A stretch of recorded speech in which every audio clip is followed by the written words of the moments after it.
As feridas mais profundas nem sempre são causadas por estranhos, mas por aqueles que se sentam à nossa mesa e compartilham o nosso sobrenome. Esta é a jornada de Manuela, uma adolescente que viu o dia mais feliz de sua vida escolar ser transformado em um campo de batalha emocional pela própria avó. Entre sussurros maldosos em um salão lotado e a sombra de um segredo guardado a 7 chaves, o que estava em jogo não era apenas a honra de uma filha, mas a dignidade de uma família inteira. Prepare-se para uma história onde a verdade não apenas liberta, mas serve como a justiça definitiva contra a arrogância. Antes de começarmos essa história incrível, não se esqueça de curtir o vídeo, se inscrever no canal e contar pra gente nos comentários de onde você está ouvindo essa história. O calor de dezembro no interior de São Paulo não era apenas uma questão de temperatura, era uma presença física que parecia pulsar contra as paredes de tijolos aparentes do ginásio poliesportivo da escola. Eu conseguia sentir o suor frio descendo pelas minhas costas, contrastando com a umidade abafada do ambiente saturado pelo cheiro de pipoca amanteigada e pelo perfume barato de centenas de famílias ansiosas. Minhas mãos, no entanto, estavam geladas. Eu apertava a alça da minha bolsa de couro sintético com tanta força que os nós dos tontos. Meus dedos estavam brancos. Olhei para o lado e vi Eduardo, meu marido. Ele sorria, mas era um sorriso tenso, aquele tipo de expressão que ele usava quando tentava convencer a si mesmo de que tudo ficaria bem. Naquele dia, nossa filha, a Beatriz, ou simplesmente Bia, como todos a chamavam, estava se formando no 9º ano. Para muitos, era apenas mais uma etapa escolar, mas para nós, representava uma vitória monumental. Bia era uma menina de alma antiga, olhos expressivos e um talento nato para o desenho, mas que carregava nos ombros o peso de nunca ter sido suficiente para o lado paterno da família. Enquanto eu a observava lá na frente, ajustando a beca azul que insistia em escorregar de seus ombros magros, meu coração transbordava de um orgulho que chegava a doer. Ela havia passado por crises de ansiedade, por tardes de estudo exaustivas e, principalmente, pelo silêncio ensurdecedor de uma família que sempre a tratou como um erro de percurso. Ela está linda, não está, Clarice? Eduardo sussurrou, encostando o ombro no meu. O hálito dele tinha cheiro de café e menta, um conforto familiar em meio ao caos sonoro dos gritos e aplausos. Ela é a pessoa mais forte que eu conheço, Du, respondi, sentindo um nó na garganta. Foi nesse exato momento que eu os vi. Entrando pelo portão lateral, com uma pompa que beirava o ridículo, estavam Dona Odete e Silmara, minha sogra e minha cunhada. Odete caminhava como se o chão daquela escola pública fosse indigno de seus sapatos de grife. Ela usava um conjunto de linho bege impecável, pérolas legítimas no pescoço e aquela expressão de desprezo permanente, como se estivesse sentindo um cheiro ruim que ninguém mais percebia. Silmara vinha logo atrás, balançando o cabelo tingido de um loiro platinado artificial e digitando furiosamente no celular, desinteressada por tudo o que não fosse o próprio reflexo. O ar pareceu ficar ainda mais pesado. Eduardo ficou rígido ao meu lado. Ele sabia, assim como eu, que a presença delas ali não era um gesto de carinho. Odete nunca deu um presente de aniversário para a Bia. Silmara nunca a levou para tomar um sorvete. Elas ignoraram a existência da neta e sobrinha por 14 anos, alegando que o Eduardo tinha estragado a vida ao se envolver com uma mulher de classe inferior tão cedo. Ver as duas ali, sentando-se na primeira fila reservada aos familiares, lugar que elas ocuparam com uma audácia espantosa, me deu um pressentimento sinistro. A cerimônia seguiu seu curso. O diretor fez o discurso padrão, os alunos cantaram o hino nacional desafinado e, finalmente, os nomes começaram a ser chamados. Quando Beatriz Silveira ressoou pelo sistema de som ruidoso. Eduardo e eu nos levantamos e gritamos o mais alto que pudemos. Bia subiu ao palco, o rosto iluminado por um sorriso genuíno, pegou o canudo e buscou nossos olhos na multidão. Ela acenou. Vi Odete apenas cruzar as pernas e olhar para o relógio de pulso, um gesto de impaciência que me fez ferver por dentro. Após o encerramento, o ginásio virou um formigueiro. Pais se abraçando, fotos sendo tiradas em cada canto decorado com balões. Bia veio correndo em nossa direção, o rosto corado pelo esforço e pela emoção. Eu consegui, mãe! Eu consegui! Ela me abraçou com força e eu pude sentir o cheiro do shampoo de frutas vermelhas que ela adorava. Você foi maravilhosa, meu amor, eu disse, beijando o topo de sua cabeça. Parabéns, filhão. Eduardo a levantou do chão e por um breve segundo fomos a imagem da felicidade completa, até que uma voz anasalada e cortante interrompeu o momento. Que cena tocante, disse Odete, aproximando-se com Silmara a tiracolo. Realmente, uma conquista, para os seus padrões, claro. Eduardo colocou Bia no chão, o corpo se tornando um escudo protetor. Mãe, que bom que vocês vieram, ele disse, com uma voz que tentava ser diplomática, mas falhava miseravelmente. Não poderíamos perder esse evento, Silmara retrucou, olhando para as paredes descascadas do ginásio com um sorriso de canto. Trouxemos um presente para a Beatriz. Afinal, uma formatura merece algo especial, não é? Odete abriu sua bolsa de grife e retirou um envelope dourado. O papel era de alta gramatura, elegante e caro. Bia, com a inocência que eu tanto tentava proteger, estendeu as mãos trêmulas para pegar o cartão. Obrigada, vó, Bia murmurou, o olhar brilhando com uma esperança que me partiu o coração. Ela realmente achou que, naquele dia, o gelo entre elas poderia finalmente derreter. Bia abriu o envelope com cuidado. Dentro, havia um cartão branco com letras manuscritas, uma caligrafia perfeita e rebuscada que eu reconheceria em qualquer lugar. Era a letra de Odete. O silêncio que se seguiu foi cortante. Vi o sorriso de Bia desaparecer. Seus olhos, antes brilhantes, arregalaram-se e se encheram de lágrimas instantaneamente. O cartão tremeu em suas mãos. Bia, o que foi, a querida? Perguntei, já sentindo a adrenalina disparar no meu sangue. Sem dizer uma palavra, Bia me entregou o cartão. Minha visão escureceu por um segundo, enquanto eu lia as palavras escritas com tinta preta. Para a neta que ninguém queria, que este diploma a ajude a encontrar um caminho longe de nós, já que sua existência sempre foi um fardo que seu pai foi obrigado a carregar. O mundo pareceu parar. Eu conseguia ouvir o som das conversas ao redor, o flash das câmeras, mas tudo parecia distante, como se estivéssemos sob a água.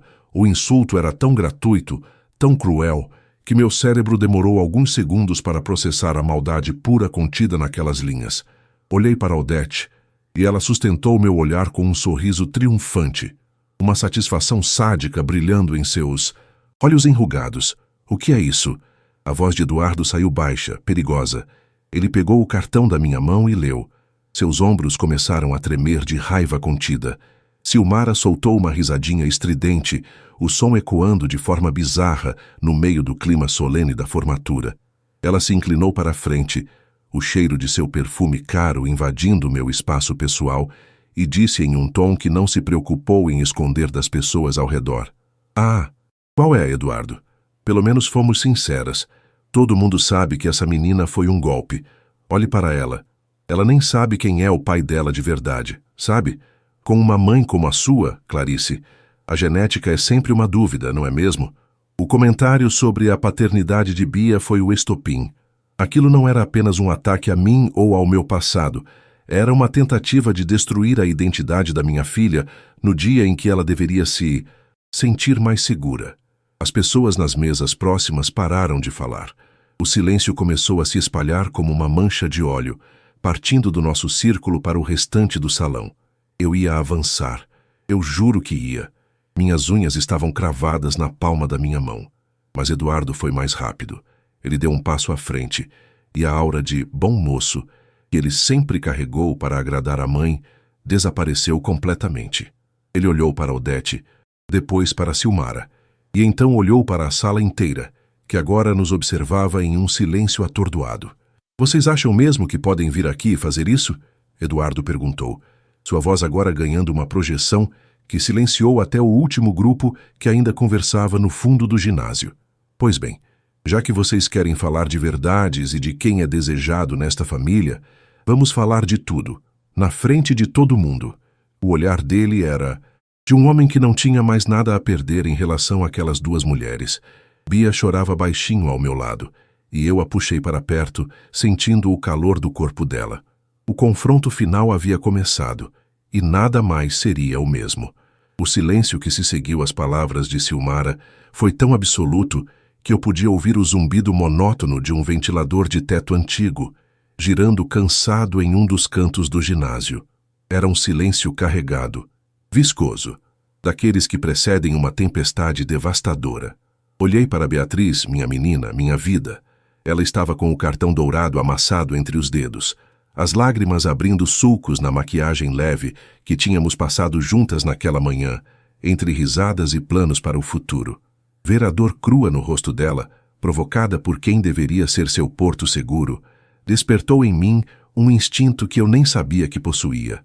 Mas antes que eu pudesse soltar o grito que estava entalado na minha garganta, a mão de Eduardo pousou no meu ombro. Não era um toque de contenção, era um toque de "deixe comigo". Eduardo sempre foi o pacificador. Durante anos, ele engoliu sapos monumentais para manter uma aparência de harmonia familiar. Ele aceitava os comentários maldosos de Odete sobre a nossa casa, pequena demais, sobre o meu emprego como professora da rede pública, sobre como Bia não se parecia com a linhagem nobre do Silveira. Ele silenciava para não causar escândalo, mas ali, naquele ginásio, cercado por vizinhos, colegas de trabalho e amigos da Bia, algo nele se partiu de forma definitiva. A moldura daquele homem paciente e submisso caiu, revelando alguém que eu mal reconhecia, mas que eu admirava profundamente. "Mãe, Silmara", Eduardo começou, e sua voz não tremeu. Ela saiu firme, ressonante, projetada para que cada pessoa sentada nas cadeiras de plástico ao redor pudesse ouvir. "Vocês vieram à formatura da minha filha para chamá-la de fardo? Para dizer que ela não é desejada?" Odete ajeitou o colar de pérolas, tentando retomar a postura de superioridade. Ela olhou em volta, percebendo que os olhares de desaprovação da comunidade escolar estavam começando a pesar sobre seus ombros cobertos por linho caro. "Ora, Eduardo, não seja dramático", ela disse com um desdém que agora parecia patético. "É apenas a verdade. Você sabe muito bem que sempre esperávamos mais de você. Uma carreira melhor, uma esposa de família tradicional, e não esse erro que você insiste em carregar." Silmara deu um passo à frente, rindo com o nariz empinado, o som de seus saltos estalando contra o chão de taco desgastado. "Exatamente, maninho. A menina nem se parece com ninguém da família. Clarice sempre foi rápida, não é? Quem garante que você não está criando o filho de algum desconhecido desses subúrbios onde vocês moram?" Silmara olhou para mim com um nojo tão visceral que eu senti um calafrio. "A gente só veio dar um toque de realidade. Esse diploma de escola pública não vale o papel onde foi impresso." Bia soltou um soluço audível. Foi o som daquele coração partido que fez Eduardo explodir de forma calculada. Ele deu um passo em direção à mãe, invadindo o espaço pessoal dela. Odete, pela primeira vez, recuou. "Você quer falar de realidade, mãe? Quer falar de linhagem e de quem é fardo nesta família?" Eduardo deu uma risada amarga que gelou o sangue de quem ouvia. "Então vamos contar para todo mundo quem realmente paga as contas daquela mansão nos jardins que você ostenta. Vamos contar para a Silmara de onde vem o dinheiro que banca as viagens dela para a Europa e os preenchimentos labiais que ela faz a cada 6 meses. O rosto de Odete empalideceu instantaneamente. A cor fugiu de suas bochechas, deixando-as com um tom cinza azulado. Silmara parou de rir, seus olhos se arregalando atrás das camadas de rímel. "Eduardo, não se atreva." Odete sussurrou, a voz subitamente rouca. "Eu me atrevo. Sim." Eduardo se virou para a plateia, de pais e professores que nos assistiam como se fôssemos o espetáculo principal de um teatro da crueldade. "Vocês estão vendo essas duas mulheres tão elegantes? Elas vivem de uma herança que meu pai deixou, mas que foi dilapidada pelo vício em jogos da Dona Odete há 5 anos. Há 3 anos, sou eu, o pai da neta que ninguém queria, quem sustenta as duas. Sou eu quem cobre os rombos das contas bancárias delas para que elas não Sejam despejadas e percam essa pose de alta sociedade. Um murmúrio chocado percorreu o ginásio. As pessoas começaram a cochichar, apontando para as duas. A humilhação que elas tentaram impor à Bia estava voltando como um bumerangue em alta velocidade. "Eduardo, você está mentindo!" gritou Silmara, o rosto agora vermelho de ódio e vergonha. "Você é um fracassado! Fracassado!" Eduardo tirou o celular do bolso e, com dedos ágeis, abriu um aplicativo de banco. "Eu tenho aqui as transferências mensais para a sua conta, Silmara, e mesada de emergência, como você chama, e tenho as fotos das cartas de cobrança de condomínio que eu paguei para a nossa mãe não ir a leilão. Eu escondi isso da Clarice. Escondi da minha própria filha para não envergonhar vocês. Eu achei que, por serem sangue do meu sangue, haveria um pingo de decência lá no fundo." Ele se virou para Bia e pegou a mão dela. O toque dele era suave, um contraste absurdo com a agressividade de suas palavras anteriores. "Bia, olhe para mim", ele disse, ignorando as duas mulheres paralisadas à sua frente. "Você é a pessoa mais desejada deste mundo. Você foi planejada em cada detalhe do nosso amor. Se existe alguém que é um fardo nesta família, não é você. São as pessoas que não conseguem sobreviver sem o suor do trabalho de quem elas tanto desprezam." Odete estava trêmula. Ela tentou dizer algo, uma última ofensa, um último recurso de sua arrogância ferida, mas as palavras pareciam presas em sua garganta seca. A plateia agora não era mais composta por estranhos, mas por juízes. As mães dos outros alunos olhavam para Odete com um desprezo que nenhuma pérola poderia esconder. "E tem mais", Eduardo continuou, voltando-se para a mãe. "Já que a Bia não é a neta que você queria, eu imagino que você não queira mais nada que venha de mim. A partir de hoje, as transferências param. O apartamento, vou colocá-lo à venda na segunda-feira. Afinal, é meu nome que está na escritura como garantidor. Vocês têm 30 dias para encontrar um lugar que esteja de acordo com a linhagem de vocês." O silêncio de antes foi substituído por um "o" coletivo. Silmara parecia prestes a desmaiar. A realidade financeira, a única coisa que realmente importava para elas, estava desmoronando no meio de uma formatura de ensino fundamental. Eu sentia uma mistura de alívio e uma tristeza profunda. Alívio por ver a justiça sendo feita, mas tristeza por saber que Bia teve que passar por isso. Aproximei-me deles e abracei Bia por trás, sentindo o corpo dela relaxar ligeiramente contra o meu. O cheiro de suor e perfume barato do ginásio parecia menos opressor agora. Havia uma clareza nova no ar. "Vamos embora daqui", eu disse baixinho. "Temos uma festa de verdade para comemorar." Mas Eduardo ainda não tinha terminado. Ele olhou para o cartão dourado que Bia ainda segurava, pegou-o das mãos dela, rasgou-o em pedaços minúsculos e os deixou cair aos pés de Odete, como confetes de uma celebração fúnebre para o relacionamento deles. "Passem bem", Eduardo finalizou, com uma polidez que doía mais do que qualquer xingamento. Nós demos as costas. Caminhamos pelo corredor central do ginásio sob os olhares atentos de todos. Eu mantive a cabeça erguida, segurando a mão da minha filha de um lado e a do meu marido do outro. Mas, enquanto cruzávamos o portão de saída, eu sabia que Odete e Silmara não aceitariam a derrota tão facilmente. Elas eram como cobras acuadas. No momento em que a vergonha passasse, o veneno seria destilado com ainda mais força. A vingança de Eduardo tinha sido financeira e social, mas a guerra emocional estava apenas começando, e eu sentia que o próximo passo delas seria atingir o que eu tinha de mais precioso, o passado que eu tanto lutei para deixar para trás. Ao chegarmos no carro, o calor do asfalto subindo em ondas, Eduardo parou e olhou para o horizonte. O sol estava se pondo, pintando o céu do interior com tons de laranja e roxo. Isso ainda não acabou, não é?" perguntei, sentindo um aperto no peito. Eduardo apenas balançou a cabeça, o olhar perdido. Os dias que se seguiram àquela noite no ginásio foram mergulhados em uma atmosfera densa, como se o ar da nossa casa estivesse saturado de uma eletricidade estática prestes a descarregar a qualquer momento.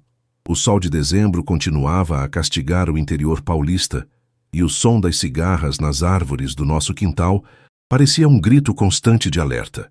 Eu me pegava observando Beatriz através da fresta da porta de seu quarto.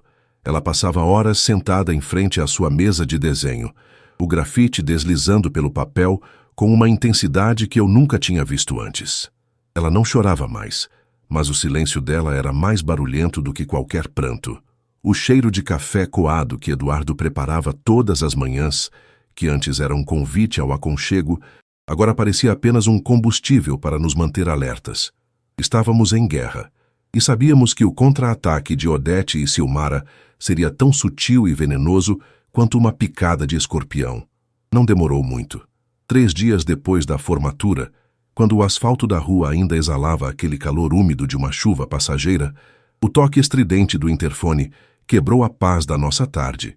Era o porteiro, com uma voz hesitante, avisando que as senhoras Silveira estavam lá embaixo. Eduardo, que estava lendo um relatório de trabalho no sofá, levantou-se lentamente. Ele não parecia surpreso. Ele sabia que o orgulho ferido de sua mãe exigiria um palco final. «Deixe-a subir, Marcos», ele disse, com uma calma que me deu calafrios.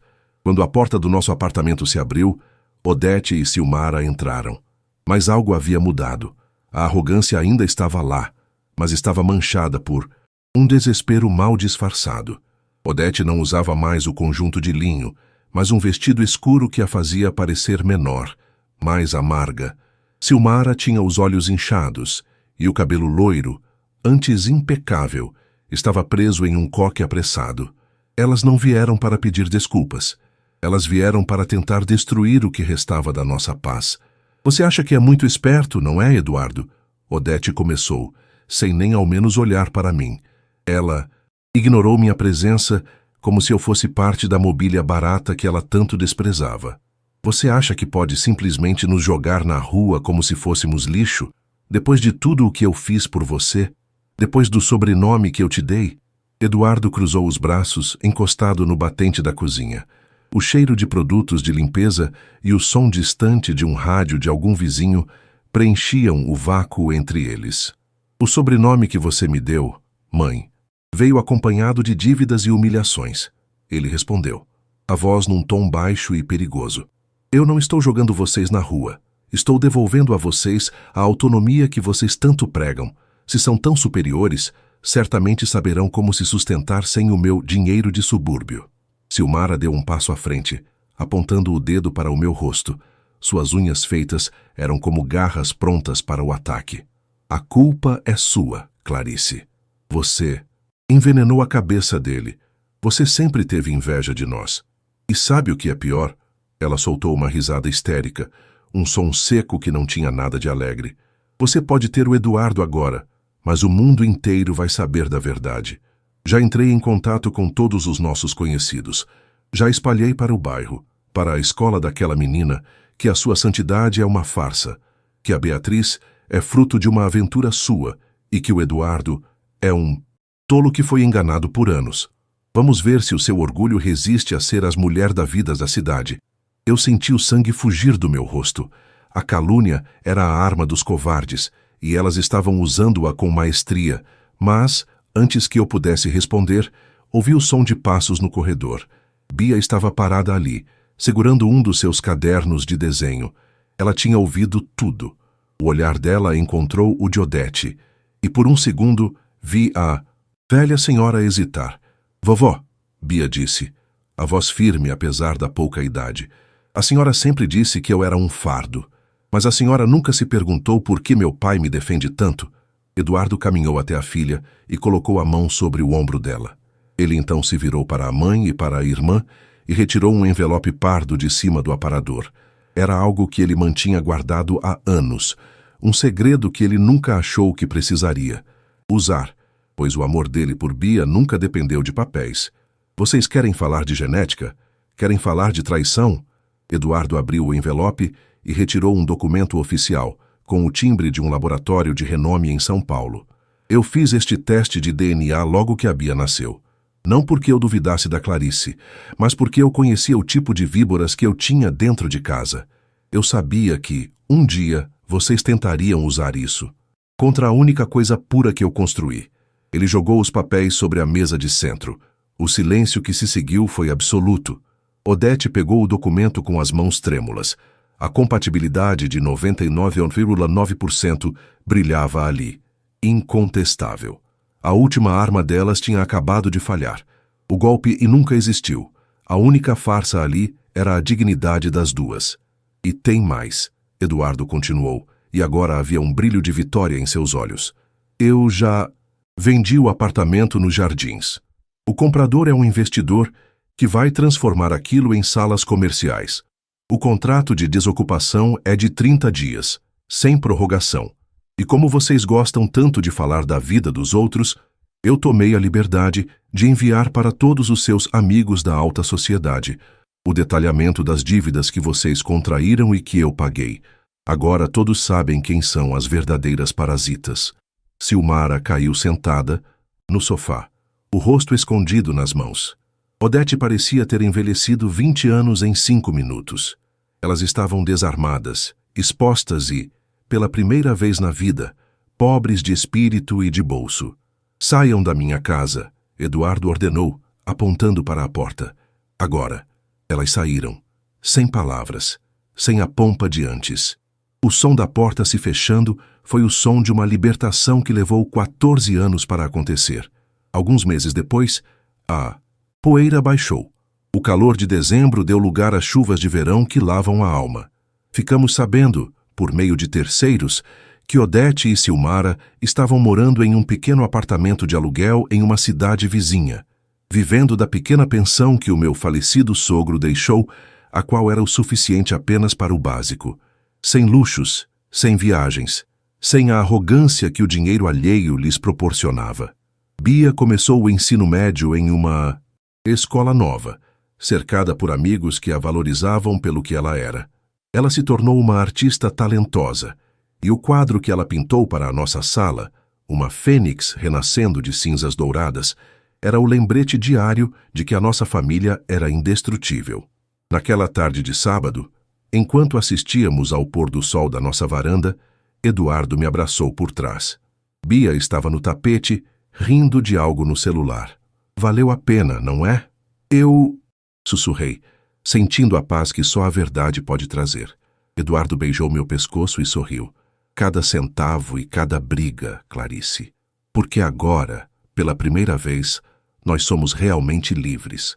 O sol mergulhou no horizonte, e eu soube que aquela história de vingança não era sobre destruir o outro, mas sobre construir um muro de dignidade em volta daqueles que amamos. A neta que ninguém queria era, na verdade, o coração de tudo o que éramos.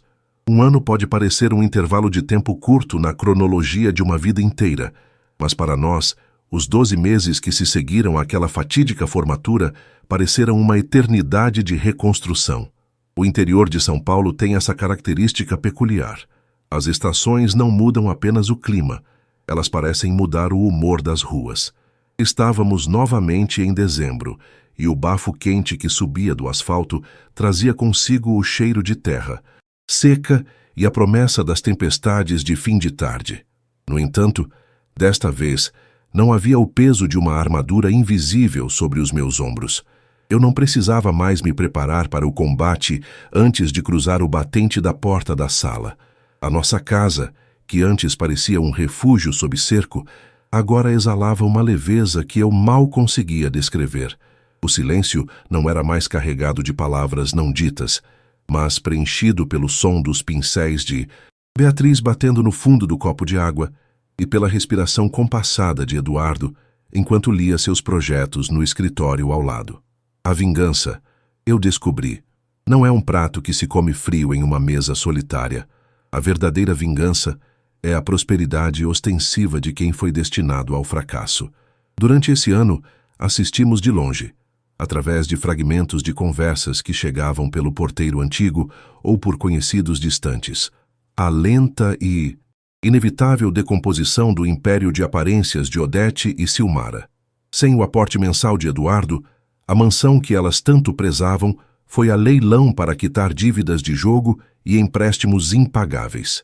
Elas se mudaram para uma casa de vila, geminada, onde as paredes são finas o suficiente para que os vizinhos ouçam cada reclamação amarga sobre o destino injusto. Odete, A mulher que desprezava o suor alheio agora precisava contar os centavos para a feira de quarta-feira. Silmara, que ria da genética duvidosas da minha filha, descobriu que seus amigos de alta sociedade sumiram assim que o saldo bancário dela secou. A beleza plástica dela começou a ceder, não pela idade, mas pela acidez do rancor que ela não conseguia mais filtrar. Certa tarde, enquanto eu organizava os vasos de lavanda na nossa varanda, sentindo a textura áspera da terra sob as unhas, o telefone. Toggle. Era um número desconhecido, mas eu sabia, no fundo do meu estômago, de quem se tratava. Hesitei, ouvindo o som distante de um caminhão de frutas passando na rua de baixo, seu alto-falante anunciando promoções de melancias. Atendi. Clarice? A voz de Silmara estava diferente. Não era mais o tom estridente e superior, mas uma voz arranhada, quase suplicante. Clarice, por favor, não desligue. A nossa mãe, a Odete, ela não está bem. A pressão dela subiu muito hoje de manhã e não temos como pagar o plano de saúde privado que o Eduardo mantinha. Ele bloqueou tudo. Você precisa falar com ele. Somos família, pelo amor de Deus. Eu respirei fundo, sentindo o perfume das lavandas se misturando ao cheiro de chuva iminente que o vento trazia. Por um segundo, a antiga Clarice, aquela que buscava aprovação e evitava conflitos, quase sentiu pena. Mas então, olhei para dentro da sala. Beatriz estava lá sentada diante de uma tela enorme. Ela pintava uma cena de um campo de girassóis, as cores tão vibrantes que pareciam saltar do tecido. Em seu pulso, ela ainda usava uma pulseira que Eduardo lhe dera para substituir o trauma do cartão dourado. Lembrei-me das lágrimas dela no ginásio. Lembrei-me do desprezo com que Silmara a olhou. Família é quem ama, Silmara, respondi, minha voz saindo, com uma clareza que me surpreendeu. Família é quem protege e quem deseja o bem. Vocês escolheram deixar de ser família no momento em que decidiram que o ego de vocês era maior do que a dignidade de uma criança.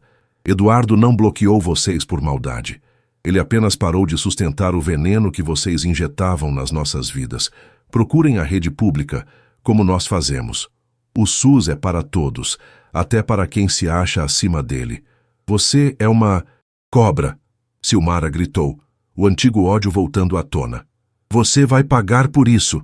Eu já estou pagando as minhas contas, Silmara, com o meu trabalho e com a paz que vocês nunca terão. Passar bem. Desliguei. Não houve tremor nas mãos. Não houve culpa. Apenas o encerramento de um capítulo que deveria ter acabado há décadas. Eduardo apareceu na porta da varanda, segurando 2 xícaras de chá de erva doce. Ele não perguntou quem era.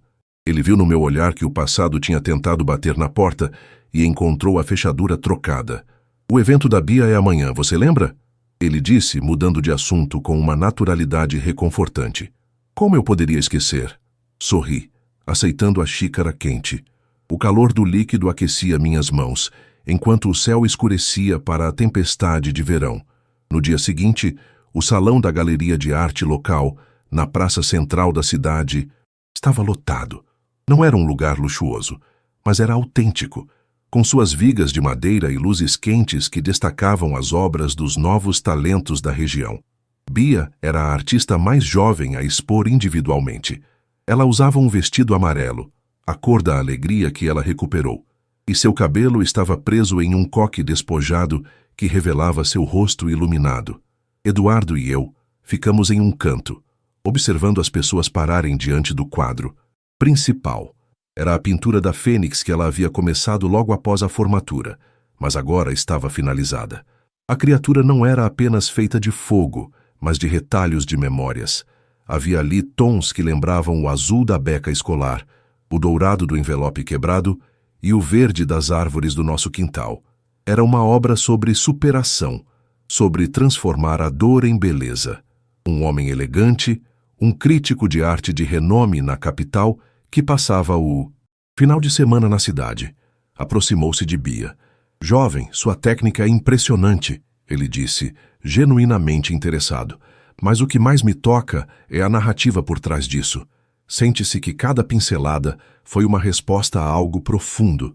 Quem te inspirou? Bia olhou para nós. O olhar dela não carregava mais a sombra da neta que ninguém queria. Ela não buscava mais a validação de quem a desprezava.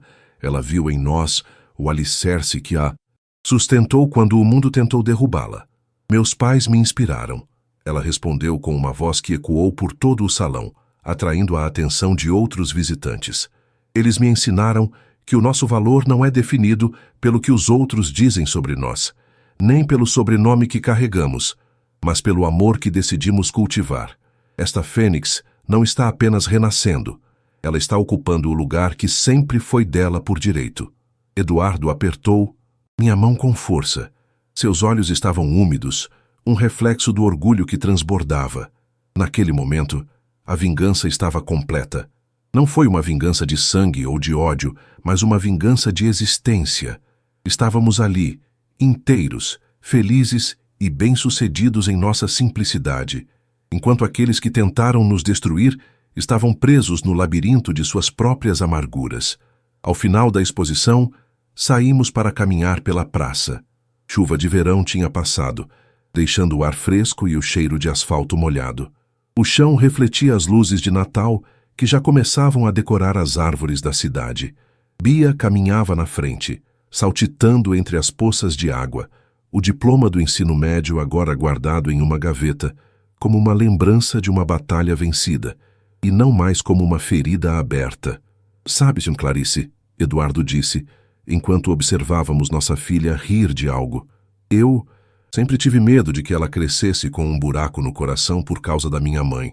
"O amor preenche todos os buracos, Du", respondi, encostando a cabeça em seu ombro. "E a verdade limpa as cicatrizes." Nós voltamos para casa, para a nossa casa pequena, mas cheia de luz. A história que começou com um insulto em um envelope dourado terminou com uma tela colorida e uma família que descobriu que o sangue pode até nos dar parentes, mas é o caráter e o respeito que constroem uma linhagem de verdade. Odete e Silmara tornaram-se apenas fantasmas de um passado distante, enquanto nós éramos o presente vibrante, prontos para qualquer futuro que decidíssemos pintar juntos. A justiça não é algo que cai do céu, é algo que construímos com cada decisão de não aceitar menos do que merecemos. E naquele dia, sob as estrelas do interior paulista, eu soube que tínhamos construído algo eterno.